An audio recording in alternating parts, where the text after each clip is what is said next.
Assalamualaikum warahmatullahi wabarakatuh. Alhamdulillah arsala rasulahu bil huda wa dinil haqqi liyudhhirahu ala dini kulli wa kafa billahi syahida. Ashhadu an la ilaha illallah wahdahu la syarika lah wa ashhadu anna Muhammadan abduhu wa rasuluhu. Qala Allah Ta'ala fi kitabihil karim, ya ayyuhalladzina amanu taqullaha wa qulu qawlan sadida yuslih lakum a'malakum wa yaghfir lakum dhunubakum wa man yuti'illaha wa rasulahu faqad faza fawzan 'azima. Wa qala Rasulullah sallallahu alaihi wa ala alihi wa sallam, man yuridillahu bihi khairan yufaqihu fid din. Wa qala aidan innallaha yuqidu kulla alimin bid dunya jahilin bil akhirati.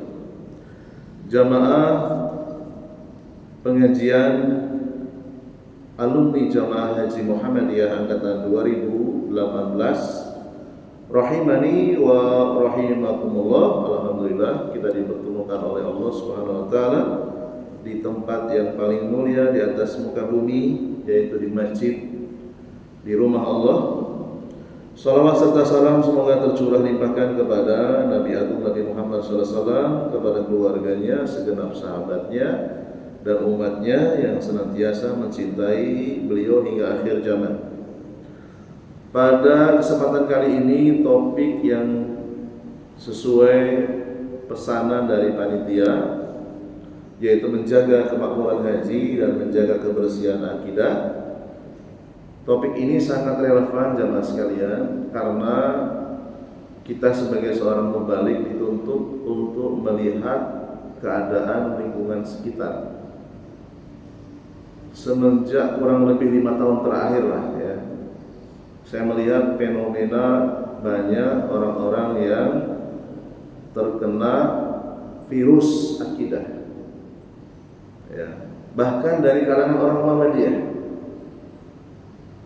Di antara mereka banyak yang terseret, terjangkiti virus akidah, dan sampai sekarang banyak yang belum kembali. Bahkan ada yang sudah dibaiat ya oleh guru-guru yang menyesatkan mereka. Dan ini adalah kewajiban kami sebagai mubalik untuk menyampaikan kebenaran walaupun mungkin sebagian orang tidak menyukainya. Dan juga insya Allah ini menjadi posisi strategis. Biasanya kalau Pak Haji, Bu Haji yang menyampaikan di tengah masyarakat agak sedikit didengar lah ya, gitu ya.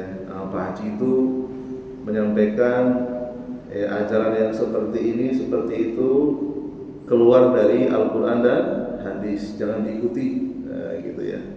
Jadi mohon dibantu ya Bapak Ibu sekalian, ketika nanti di masyarakat melihat fenomena yang tidak sesuai dengan Al-Quran dan Sunnah, mohon untuk disampaikan.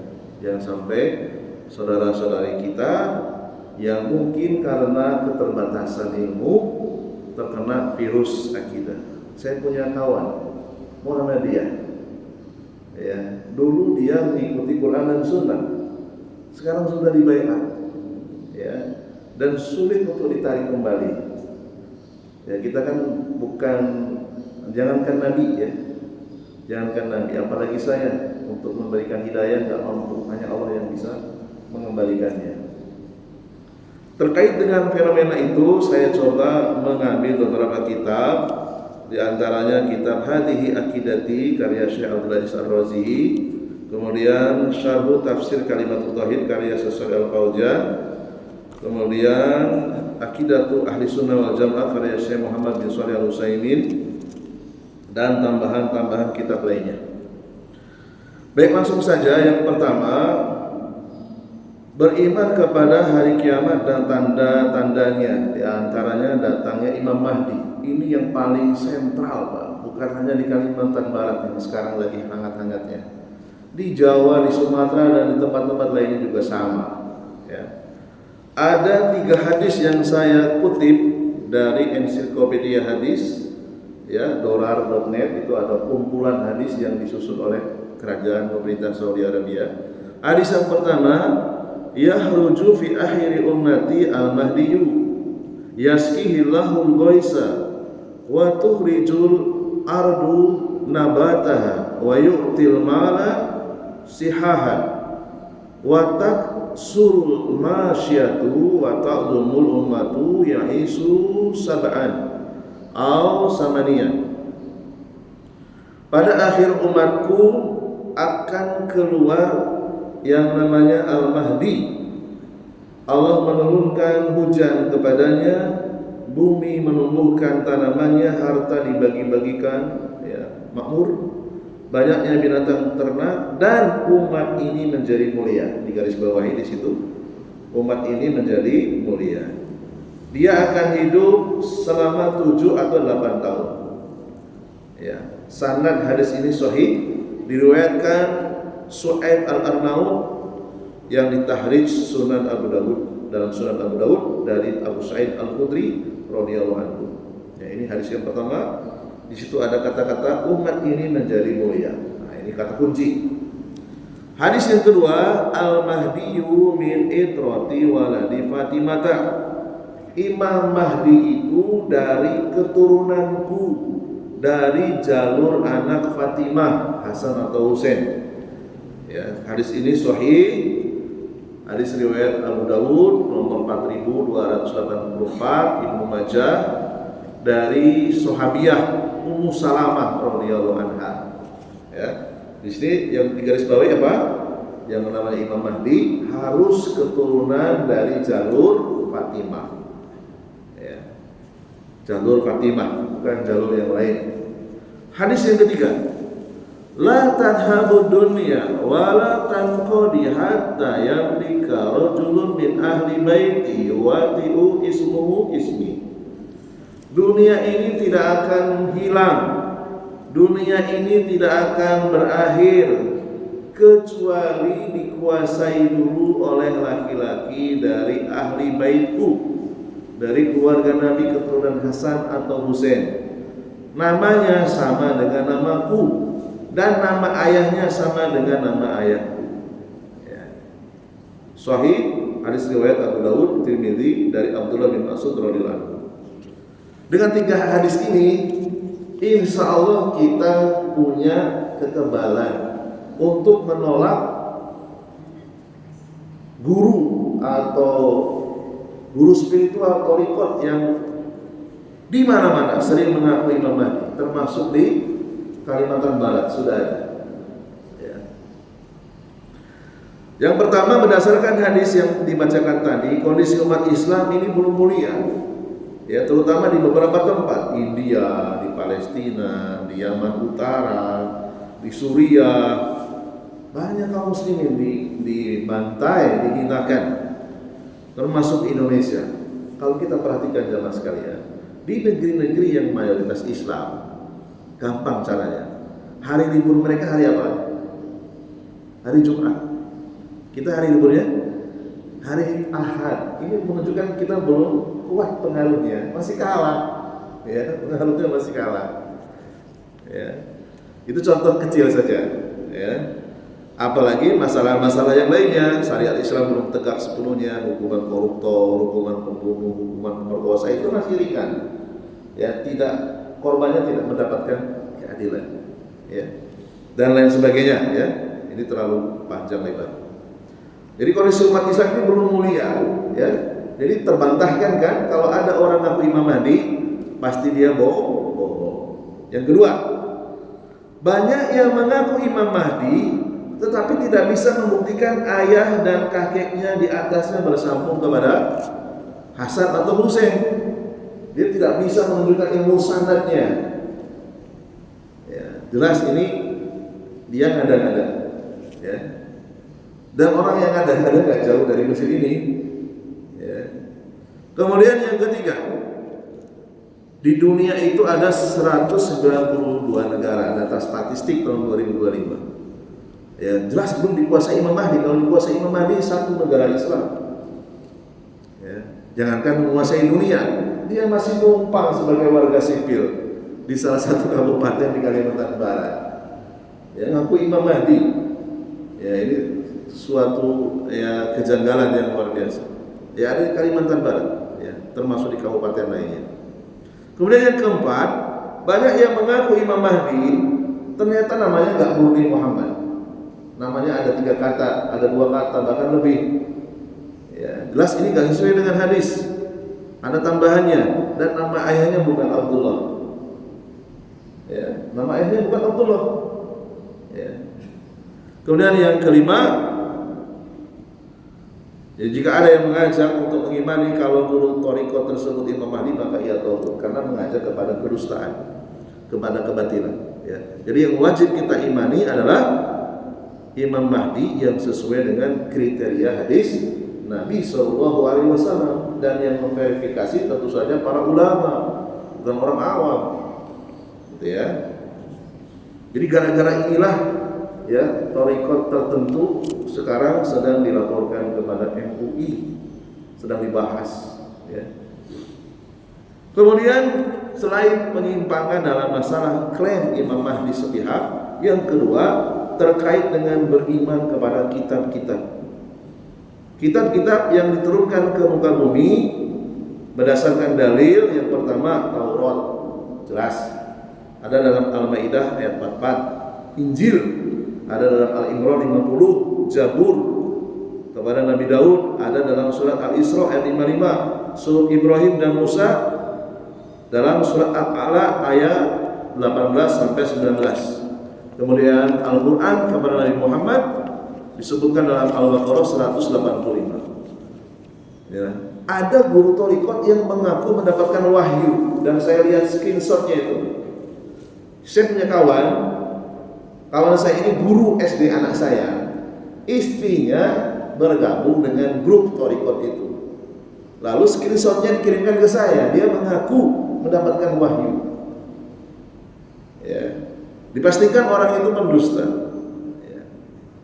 Karena wahyu yang disebutkan itu ada 5 tadi ya. Ya ada 6 lah, surat Ibrahim, surat Musa, ditambah dengan 4 tadi, Taurat, Injil, Zabur, Al-Quran. Selainnya enggak ada. Ya, enggak ada lagi. Ya, Al-Quran adalah kitab terakhir, enggak ada lagi. Ya, jadi kalau ada yang mengaku dia mendapatkan wahyu, jelas ya dia memiliki sifat dajjal, memiliki sifat pendusta. Kemudian ada keterangan dari kitab Hadhihi Aqidati karya Syekh Abdul Aziz Ar-Razihi, seorang ulama dari Saudi Arabia. Wa afdaluhuma wa a'dhamuha wa khatamuha wal hakimu al-muhaimanu 'alaiha kitabullahi al-Qur'anul azim. Summa yalihi at-Taurat qaranallahu bainahuma fi mawadi'i min kitabihi ka qouli ta'ala. Kitab yang paling utama berdasarkan kesimpulan para ulama dan sekaligus penutup kitab-kitab, tidak ada lagi kitab setelahnya dan dijamin keterjagaannya, yaitu Al-Quran. Ya. Kemudian berikutnya Taurat. Jadi kitab yang agung setelah Al-Quran adalah Taurat. Ya, disebutkan dalam berbagai ayat, di antaranya surat Al-Qasas ayat 48. Falamma ja'ahumul haqqu min indina qalu laula utiya misla ma utiya Musa awalam yakfuru bima utiya Musa min qabl qalu sihrani tadhahara wa qalu inna bikulli kafirun. Ketika telah datang kepada mereka kebenaran, maksudnya Al-Quran dari sisi kami, mereka berkata, mengapa tidak diberikan kepada Nabi Muhammad seperti apa yang telah diberikan kepada Musa? Ya, bukankah mereka itu telah ingkar kepada apa yang diberikan kepada Musa dahulu? Mereka berkata, Al-Quran dan Taurat 2 kitab sihir yang saling menguatkan. Mereka juga berkata, sesungguhnya kami mengingkari keduanya. Jadi Allah menyebutkan Al-Quran, setelah itu Allah menyebutkan Taurat. Ya, ini menunjukkan bahwa kitab yang paling utama setelah Al-Quran adalah Taurat. Jadi kesimpulannya apa? Taurat saja tidak setara dengan Al-Quran. Jadi jika ada guru thariqat mengaku mendapatkan wahyu setara Al-Quran, maka dipastikan dia pendusta. Dan saya baca sendiri screenshotnya itu. Kaul tuan guru setara dengan Al-Quran, jamaah sekalian. Ya. di screenshotnya itu, di dalam grupnya itu. Ini sudah keterlaluan menurut saya. Taurat saja tidak setara dengan Al-Quran, apalagi perkataan seorang guru ngaji. Ya. Dan ini nyata ada. Ya. Jangan nggak tahu-tahu pengikutnya sudah 1.000 orang. Pengikutnya sudah 1.000 orang. Dan saya juga belum bisa menyelamatkan teman-teman saya yang berada di lingkungan kerja saya. Ya. Selama saya S3 banyak sekali ada 1-2 orang yang mencari pengikut gitu. Ya, hampir ya setengahnya ikut semua. Ya, tidak mampu menyelamatkan mereka. Saya ajak ngaji juga nggak mau. Ya, di luar kemampuan saya. Kemudian yang ketiga, beriman kepada Nabi Muhammad dan Allah dapat menyalurkan syafaat melalui Nabi Muhammad SAW dan juga orang soleh lainnya. Ini penyimpangan berkaitan dengan syafaat. Ya. Saya ambil dari kitab Syarhu Qawaidul Arba karya Syekh Al-Fauzan. Beliau membawakan hadis fa akhirul lahu sajidan wa ahmadu mahamida lam yahmidhu biha ahadun kana qabli wala yahmiduhu biha ahadan ba'di fayuqal irfa ra'saka wa qul tusma wasal tu'tahu wasfa tusfa. Ya. Rasulullah bersabda, aku menaruh kepalaku ke tanah sujud nanti di hari kiamat, memuji Allah dengan pujian yang belum diucapkan oleh seorang pun sebelum aku. Lalu kemudian Allah berkata kepada Rasulullah, irfa ra'saka, angkat kepalamu, karena sudah lama sekali sujud dan mengucapkan pujian. Ya, angkat kepalamu, ya. Wakul tusma wasal tuqtahu, mintalah syafaat. Allah yang menyuruh, permohonanmu akan didengar. Ya. Wasfa tusfa, mintalah syafaat, aku akan memberikannya. Ya. Baru setelah itu Rasulullah memberikan syafaat kepada para pendosa yang mati membawa tauhid, tidak membawa syirik. Adapun yang mati membawa syirik tidak mendapatkan syafaat. Ya. Jadi syafaat yang sesuai dengan syariat atau syafaat yang diterima atau dalam bahasa Arab syafaatul musbatah, ya. Disebutkan dalam Syarah Qawaidul Arba karya Syekh Al-Fauzan halaman 20 sampai 22, itu ada 2 kriterianya. Yang pertama, syafaat itu akan diberikan oleh Allah melalui Rasulullah atau melalui orang soleh hanya kepada orang yang akidahnya benar. Artinya apa? Dia mati sudah tidak lagi membawa dosa syirik, sudah bertobat dari syirik. Nah, dia layak mendapatkan syafaat. Walaupun dosanya banyak. Ya. Dalilnya diantaranya yang disebutkan oleh Syekh Al-Fauzan, wala yasfa'una illa liman irtadha. Mereka orang-orang soleh termasuk Rasulullah tidak bisa menyalurkan syafaat yang Allah izinkan melainkan kepada orang yang Allah ridhoi.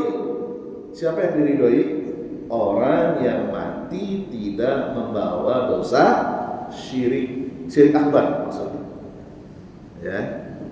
Yang kedua, kriteria syafaat yang kedua, orang tersebut meminta syafaat itu kepada Allah, bukan kepada selain Allah. Syafaat untuk kepentingan akhirat. Syafaat itu maknanya pertolongan. Karena kalau kepada selain Allah jelas syirik akbar. Ya. Di antara dalilnya Syekh Al-Fauzan mengambil surat Al-Baqarah 255, man dzalladzi yasfa'u indahu illa bi'idznih. Tidak ada yang bisa memberikan syafaat di sisi Allah tanpa izinnya. Berarti minta izinnya ke siapa? Kepada Rasulullah atau kepada Allah? Kepada Allah dulu. Ya. Lalu dulu saya waktu menyampaikan kitab ini di Malang, kebetulan ada sebuah masjid. Di situ campuran jamaahnya, ada campuran jamaah Muhammadiyah, ada juga campuran dari jamaah lain. Lalu saya ditantang oleh jamaah, Ustaz, Kalau memang Ustadz mengatakan syafaat itu ada yang disyariatkan, tolong dong tuliskan cara meminta syafaat dalam bahasa Arab. Alhamdulillah ada dalam kitab Syarhu Al-Qaidil Arba karya Syekh Shalih Al-Utsaimin. Di situ ada tuh. Contohnya ada berapa tuh kalau dihitung? Yang pertama, Allahumma syafi' fiyya rasulaka yaumal qiyamati. Saya tuliskan itu karena dia bawa kertas. Kasih pulpen saya tuliskan. Gitu ya. Terjemahnya apa? Allahumma ya Allah, mintanya kepada Allah, syafi' berikan aku syafaat fiyya kepadaku rasulaka melalui rasulmu yaumal qiyamah pada hari kiamat. Boleh seperti ini. Ya, berbeda dengan orang yang di YouTube itu ada itu minta syafaatnya langsung kepada Rasulullah. Rasulullah sudah wafat, itu syirik. Minta syafaat kepada Husain, kepada Hasan, kepada Ali, itu syirik. Tapi kalau minta syafaat kepada Allah, muwahhid. Contoh yang kedua, Allahumma syafi' fiyya malaikatak. Ya Allah, berikan syafaatmu kepadaku melalui para malaikatmu. Boleh seperti itu. Karena mintanya kepada Allah, bukan kepada malaikat. Ada malaikat yang dekat memikul arash, disebutkan dalam kitab Hadi Akidati.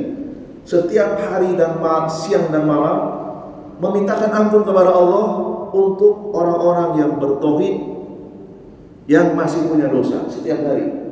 Astaghfiru li muslimin wal muslimat, setiap hari. Namanya malaikat karomiyun, malaikat yang berada di sekitar pemikul arash. Disebutkan dalam kitab Hadihi Akidati karya Syekh Abdul Aziz Ar-Razi. Yang mereka memintakan ampun ya kepada orang-orang yang bertauhid. Contoh yang ketiga, Allahumma syafi' fiyya. Kalau untuk jamaah, Allahumma syafi' fina, boleh. Ya Allah, berikan syafaat kepada kami. Misalnya panjenengan ada yang diminta mimpin doa, minta syafaat, ganti Allahumma syafi' fina, ya, berikanlah syafaat kepada kami, ya. Al ulama as-solihin, melalui para ulama yang soleh, boleh, ya. Mintanya kepada Allah, Allahumma syafi' fiyya ibadakal ladzina tuhibbuhum wa yuhibbunaka. Ya Allah, berikanlah syafaat kepadaku melalui hamba-hambamu yang mana engkau mencintai mereka dan mereka pun mencintai engkau.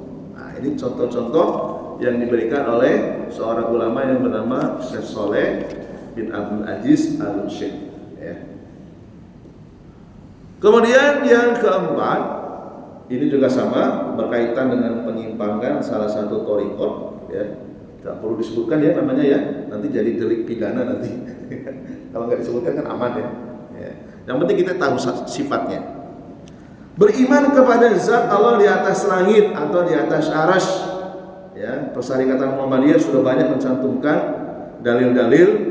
Ya, di antaranya surat Yunus ayat yang ketiga, Rod ayat yang kedua dan seterusnya sampai dengan surat Al-Hadid ayat yang keempat, dijelaskan bahwasanya Allah itu bersemayam atau beristiwa di atas arash. Wajib beriman, tidak perlu bertanya seperti apa. Ya. Adapun yang dimaksud Allah itu maha dekat atau qarib, itu maksudnya dalam surat Qaf ayat 16, maha dekat itu maksudnya Allah mengetahui segala sesuatu, mendengar perkataan manusia, melihat segala macam perbuatan manusia. Bisa dicek dalam website Muhammadiyah. Nah, kaitannya apa? Ada guru thariqat yang mengaku bahwa zat Allah itu di atas menara masjidnya. Jamaah sekalian, rahimani wa rahimakumullah. Dia mengaku zat Allah itu di atas masjid saya. Nah, jelas ini bertentangan dengan Al-Qur'anul Karim, ya. Berarti dia sudah menuduh Allah berdusta. Karena Allah menyebut dirinya di dalam Al-Qur'an di atas aras, bukan di atas menara masjidnya. Ada yang seperti itu untuk meyakinkan jamaahnya.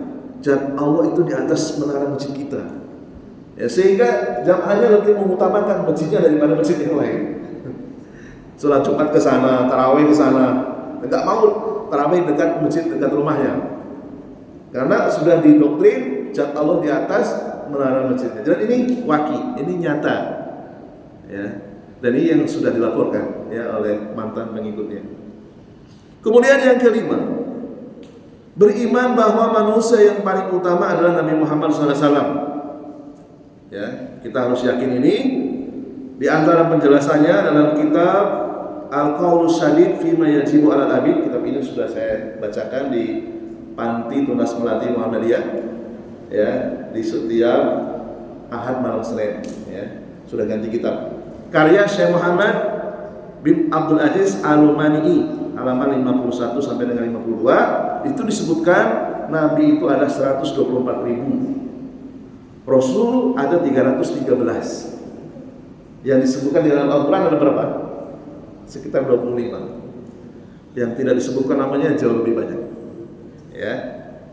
Beliau menyebutkan, ya, dalam kitab Hadis Akidati karya Syekh Abdul Aziz Ar-Raji, 5 ranking termulia dari Nabi dan Rasul itu ada 5. Atau dikenal ulil azmi, disebutkan dalam Al-Ahzab ayat yang ke-7. Ya, Allah menyebutkan secara bersamaan, wa id akhadna minan nabiyyin mitsaqahum wa minka wa min Nuh wa Ibrahim wa Musa wa Isa ibn Maryam wa akhadna minhum mitsaqan ghalidha. Ingatlah ketika kami mengambil perjanjian dari para nabi dan darimu Muhammad, Nuh, Ibrahim, Musa dan Isa. Ini adalah 5 nabi atau rasul yang paling mulia di antara 124.000 dan 313 rasul. Jadi jangan berkecil hati kalau kita nggak terkenal, ya. Para nabi dan para rasul yang disebutkan cuma 25, yang tidak disebutkan 123.000 lebih yang nggak disebutkan, ya. Jadi kita kalau nggak terkenal jangan berkecil hati, dan nggak wajib terkenal. Para nabi dan para rasul saja nggak terkenal, ya. Lebih sedikit yang terkenal daripada yang banyak. Kemudian para ulama mengumpulkan dalil, di ranking lagi, di antara 5 yang paling mulia ada 2, yaitu Nabi Muhammad dan Nabi Ibrahim. Di antara dalilnya yaitu surat An-Nisa ayat 125, wattakhadallahu Ibrahima khalila. Allah telah menjadikan Ibrahim sebagai khalil, sebagai kekasih. Ya. Kemudian dalil berikutnya Sahih Ibnu Hibban, innallaha, sesungguhnya Allah, ittakhadani khalilan kama ittakhadha Ibrahim khalilan. Sungguh Allah menjadikanku kekasih sebagaimana Allah menjadikan Ibrahim kekasih. Ya. Kemudian para ulama mengumpulkan dalil lagi, di antara 2 kekasih Allah yang paling mulia adalah Rasulullah SAW. Berdasarkan hadis Ibnu Hibban, ya, nomor 6478. Wa abdulu al-khalilaini nabiyuna Muhammadin sallallahu alaihi wasallam. Di antara 2 kekasih Allah yang paling abdul adalah Nabi kita Muhammad sallallahu alaihi wasallam. Beliau pernah bersabda, wa ana sayyidu waladi Adam yaumal qiyamah. Aku adalah pemimpin anak Adam pada hari kiamat, wala fakhra. Dan ini aku sebutkan bukan untuk kesombongan. Wa ana awwalu man tanshaqqu anhu al-ardh. Dan akulah yang pertama kali keluar dari tanah sebelum yang lainnya keluar, setelah tiupan trompet yang kedua. Trompet yang pertama kan hancur alam semesta. Trompet yang kedua bertemunya roh dengan jasad. Rasulullah yang pertama kali keluar dari muka bumi, menunjukkan bahwa beliau adalah yang paling mulia. Wala fakhra, aku sebutkan ini bukan untuk kebanggaan dan seterusnya. Ya. Jadi kalau ada guru thariqat yang mengaku mempunyai kemuliaan yang setara dengan Nabi Muhammad, jelas dia bohong. Dan ini diungkapkan di grup-grup mereka. Beliau setara dengan Rasulullah. Jelas ini adalah kebatilan. Nabi Ibrahim saja masih di bawah Rasulullah. Nabi Musa, Nabi Isa, Nabi Nuh masih di bawah Rasulullah. 124.000 beliau yang paling mulia. Kok ada orang-orang yang ngaku setara dengan beliau? Jelas ini adalah kebodohan. Ya. Kemudian yang keenam, beriman bahwa semua manusia diciptakan dari tanah. Ya, kebetulan saya bawakan fatwa Tarjih Muhammadiyah lengkap dengan dalilnya. Ya, dari tanah atau dari sari fati tanah. Ya. An-Nisa ayat yang pertama, An-Nahl ayat yang keempat, dan seterusnya sampai dengan surat Al-Hijr ayat 28. Ya. Ada seorang guru thariqat mengajarkan kepada murid-muridnya bahwa Nabi Muhammad dan Imam Mahdi diciptakan dari cahaya, dari nur Allah. Yang ini jelas dusta. Dan ini yang dilaporkan oleh mantan muridnya ke MUI. Ya, fatwanya belum keluar, kita tunggu saja. Ya, mudah-mudahan bisa mengkonter. Ya. Kemudian yang terakhir berkaitan dengan sholawat. Sholawat adalah ibadah, tata caranya atau cara mengucapkannya sudah diajarkan oleh Rasulullah SAW.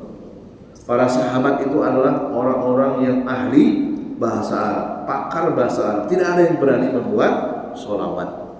Ya. Tidak ada yang berani membuat sholawat. Ya. Jadi putusan Tarjih Muhammadiyah, sholawat itu ada dua, yang wajib ketika sholat, di tasyahud akhir, di luar sholat, hukumnya sunnah. Dan sholawat yang dibolehkan adalah sholawat yang bersumber dari hadis yang kualitasnya sahih atau hasan. Ya, bisa dilihat di web Suara Muhammadiyah tentang sholawat kepada Rasulullah SAW. Ya, kebetulan berkaitan dengan guru thariqat tadi, guru thariqat ini mengajarkan sholawat yang tidak jelas statusnya, tidak bersumber dari hadis sahih, tidak bersumber dari hadis hasan. Maka yang seperti ini tinggalkan. Ya, khawatir nanti masuk ke dalam perbuatan membuat syariat. Ya. Kemudian yang ke-8, beriman Allah itu terpisah dari ciptaannya. Saya ambil dari kitab Syarhu Tafsir Kalimatut Tauhid karya Syekh Al-Fauzan. Disebutkan di situ, wa annallaha fawqas samawati mustawin ala arsyihi ba'inun min khalqihi. Allah itu di atas semua makhluknya, di atas arsy, menetap di atas arsy, terpisah dari ciptaannya. Ba'inun min khalqihi. Ya. Jadi manusia yang meyakini Allah dan ciptaannya itu menyatu, tidak terpisah, ini akibat dari meyakini kalimat la ilaha illallah dengan ilmu yang salah. Apakah ada? Banyak, Pak. Sejak zaman Wali Songo ya, ada yang dipenggal kepalanya itu. Siapa namanya? Siti Jenar. Ya, mudah-mudahan kisah itu benar ya. Di antaranya ya ini kesalahan dalam memahami la ilaha illallah. Ya, memahami Allah dan makhluk itu bersatu tidak terpisah. Jelas ini batil. Ya, jelaskan lagi oleh Syekh Fauzan, fa ahlu wihdatil wujud, bahasa Arabnya wihdatul wujud. Bahasa Jawanya apa? Manunggali. Yang orang Jawa ada? Manunggali kaula Gusti. Itu ya. Fa ahlu wihdatil wujud, Ibnu Arabi, pendirinya namanya Ibnu Arabi. Wa atba'uhu, dan pengikutnya. Yaquluna, mereka berkata, la ilaha illallah, la ma'buda illallah, aw la ilaha illallah, aw la ilaha mawjudun illallah. Makna hadza anna kullal ma'budati kullaha hiya Allah, li'anna indahum anna wujuda la yanqasimu baina khaliq wa makhluqin, huwa kulluhu huwa Allah. Hadza makna annahum ahlu wihdatil wujud yaj'aluna al-wujuda yattahidu wa la yanqasimu kulluhu huwa Allah. Ya, terjemahnya, kelompok wihdatul wujud, kelompok manunggalin kaula Gusti, mereka pimpinannya adalah Ibnu Arabi dan pengikutnya, berkeyakinan la ilaha illallah artinya tidak ada sesembahan kecuali Allah, atau tidak ada Tuhan yang ada kecuali Allah. Mereka mengartikan semua yang ada di alam semesta ini adalah Allah. Babi, kotoran, binatang yang menjijikan itu Allah. Karena Allah dengan zat makhluk menyatu. Ya. Semua yang ada di alam semesta ini adalah Allah. Ya. Pencipta dan ciptaannya, baik yang bernyawa maupun yang tidak bernyawa, tidak terpisah. Semua yang ada itu adalah Allah. Ya. Jadi kelompok wihdatul wujud meyakini semua yang ada itu bersatu, tidak terpisah, yaitu Allah itu sendiri. Ya, kelompok thariqat banyak yang mengambil keyakinan seperti ini. Yang mereka mengambil rujukan karya-karya Ibnu Arabi, pendiri Wihdatul Wujud. Ya. Kemudian bagaimana tafsir Ahlus Sunnah wal Jamaah? Nah, ini yang benar. Ini yang harus kita ketahui. An la ilaha illallah maknaha la ma'buda bihaqqin illallah, li'anna al-ma'budati katsiratun, walakinna al-ma'buda bihaqqin huwa Allahu wahdahu, wa ma siwahu fa ibadatuhu batilatun. Kama qala Allah Ta'ala, Dzalika bi anna Allaha huwal haqq wa anna ma yad'una min dunihi huwal batil wa anna Allaha huwal aliyyul kabir. Ya, tafsir Ahlus Sunnah wal Jamaah, la ilaha illallah maknanya apa? Tidak ada Tuhan yang pantas kecuali Allah. Ya, ada kata-kata pantasnya. Ya. La ma'buda bihaqqin atau hakun boleh. Itu tafsirnya. Adapun redaksinya sama, la ilaha illallah. Kenapa orang Arab itu suka menyingkat-singkat? Memang kebiasaan mereka seperti itu. Ya, sering diringkas-ringkas. Tetapi tafsirnya kita kembalikan lagi kepada para ulama Ahlus Sunnah. Ya. Tidak ada sembahan yang pantas kecuali Allah. Kesembahan itu banyak. Di luar rumah ada sembahan orang agama A, agama B, agama C. Banyak sembahan itu. Tetapi yang hak, yang pantas, yang layak, yang berhak hanya satu, yaitu Allah SWT. Adapun Tuhan selain Allah batil. Jadi kata-kata hak diambil dari surat Al-Hajj ayat 62. Ya. Dzalika bi anna Allah huwal haq. Yang demikian itu sesungguhnya Allah Tuhan yang hak. Jadi kata-kata hak itu diambil dari surat Al-Hajj ayat 62. Saya jelaskan dari sisi dalil saja supaya jelas. Ada juga penjelasan yang lain dari sisi nahwu, tetapi jelimet tidak perlu saya jelaskan. Dari sisi nahwu juga bisa, tapi nanti membingungkan ya. Bagi yang belum pernah belajar nahwu akan membingungkan. Saya langsung saja ambil dalilnya supaya gampang dipahami. Jadi jika ada guru thariqat menyatakan bahwa jika menyentuh dirinya sama dengan menyentuh Allah, ada yang mengatakan seperti itu, dan itu sudah dilaporkan ke MUI. Jadi kalau menyentuh saya, kata guru thariqat tersebut, sama dengan menyentuh Allah katanya. Ini kan luar biasa. Ini sesat dan menyesatkan. Berarti kemungkinan besar orang ini mengambil akidahnya bukan akidah Ahlus Sunnah, tetapi akidah siapa? Wahdatul wujud. Ya, karena dia meyakini Allah dengan makhluk tidak terpisah, sehingga menyentuh dia sama dengan menyentuh Allah. Ini kan keblinger namanya. Ya. Nah, ini bahaya sekali. Sementara Ahlus Sunnah mengatakan apa? Ba'inun ala khalqi. Allah terpisah dari makhluknya. Ya, tidak menyatu. Ya. Kemudian yang kesembilan masih berkaitan dengan penyimpangan thariqat ini, beriman kepada malaikat dan adanya dajjal sesuai dengan dalil. Ya, sesuai dengan dalil. Malaikat adalah makhluk gaib. Perkara gaib hanya Allah yang tahu. Allah sebutkan dalam surat An-Naml ayat 65, "Qul la ya'lamu man fis samawati wal ard al-ghaiba illallah." Katakanlah, Muhammad, tidak ada siapapun di langit dan di bumi yang mengetahui sesuatu yang gaib selain Allah. Ya. Ada guru thariqat yang mengaku bertemu dan berkomunikasi dengan malaikat Jibril. Dia mengaku seperti itu. Dilaporkan oleh mantan muridnya yang sudah bertobat. Jadi mengaku sering ketemu malaikat Jibril, sering berdialog katanya. Nah, ini adalah dusta ya. Kemudian terkait dengan Dajjal, dia juga sama mengaku bertemu dan berperang dengan Dajjal. Dia memberikan pengakuan seperti itu. Ini juga dusta ya. Ada sebuah soal pertanyaan yang diajukan kepada Syekh Muhammad bin Shalih Al-Utsaimin rahimahullah taala, salah seorang ulama Saudi Arabia yang sering dijadikan fikihnya sebagai referensi bagi para mubalik di Muhammadiyah. Ada sebuah pertanyaan, ma huwa waqtu khurujil Masih Dajjal? Ya. Al-ijabatu, jawabannya, khurujul Masih Dajjal min alamati sya'ati walakinahu ghairu muhaddadin li'annahu la ya'lamu mata takunu sa'atu ila Allah. Fakadzalika asratuha ma na'lamu minha illa ma dhahara fa waqtu khurujihi ghairu ma'lumin lana lakinnana na'lamu annahu min asratis sa'ah. Terjemahnya, keluarnya Dajjal adalah tanda di antara tanda-tanda kiamat. Tidak ada yang tahu kapan keluarnya kecuali Allah saja. Keluarnya Dajjal ini adalah tanda kiamat, kita tidak tahu kecuali setelah dia muncul. Waktu keluarnya tidak diketahui. Jadi kalau ada guru thariqat yang mengaku bertemu berperang dengan Dajjal, jelas dia pendusta. Ya. Ini saja yang bisa saya sampaikan. karena sudah banyak yang mengikuti thariqat ini, ya kata Ustadz Soeharto ada sekitar 1000-an orang, jumlah yang tidak sedikit ya. Ini saya rekam, saya sengaja nanti saya share, semoga banyak yang mendapatkan hidayah dan kembali kepada Pontianak dan daerah-daerah lain.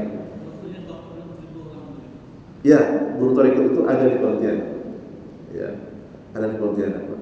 Ya, tapi nggak perlu saya sebutkan namanya ya, takut jadi delik pidana, ya, supaya kita aman semua. Ya.